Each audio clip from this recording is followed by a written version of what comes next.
Here's the problem. The Tyrant's muscle tissue isn't normal muscle. It's been restructured at a cellular level by the T-virus to be extraordinarily dense, layered with biological reinforcement that dissipates kinetic energy across the whole body rather than absorbing it at the point of impact. Tony's repulsors work by kinetic force transfer. Against something that's essentially evolved to nullify exactly that, they're about as effective as a strong shove. Tony takes a punch to the chest plate that bends the titanium alloy inward and sends him through a server bank. He comes up recalibrating. Standard kinetic attacks are off the table, so he switches to thermal, charges the chest unibeam, and fires a concentrated beam directly at the Tyrant's torso. It works. It works a little too well. The heat strips off the T-103's power limiter in about 2 seconds, and suddenly Mr. X is no longer Mr. X. The body erupts, massive curved claws tearing through the sleeves, the hat somehow still on, and Tony is now dealing with a super Tyrant in a corridor that is maybe 12 feet wide. This is where the suit nearly dies. Tony reroutes every non-essential system, life support, navigation, communications, and concentrates the remaining power into a single cutting laser running off the right gauntlet. He waits for the Tyrant to commit to a swing, slips under the claw strike, and fires. The beam cuts through the mutation cleanly at the midsection. The Super Tyrant goes down and stays down.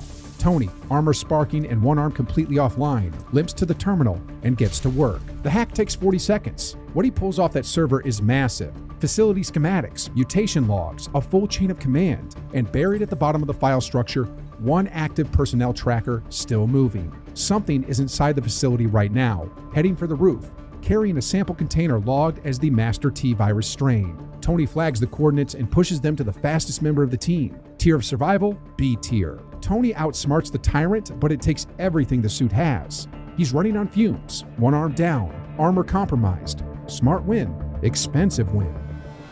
Spider-Man gets the coordinate mid-swing and redirects in one motion, shooting a web line off a comm tower and launching himself up toward the Umbrella Building's rooftop extraction pad. He lands in a crouch, scans the helipad, and sees him immediately. Albert Wesker is standing at the far edge of the pad, completely calm, holding a reinforced sample case in his left hand. He's wearing tactical black, sunglasses at night, and the expression of someone who has already run every scenario and likes all of them. Peter's spider sense flares hard the second he lands. "Hey, I'm gonna need that case," Peter says. Wesker smiles. "Come take it." What came out the other side was something genuinely new. Wesker's muscular response time clocks at a level where he can track and redirect incoming bullets at point-blank range. His body processes sensory information faster than almost any baseline human can perceive motion.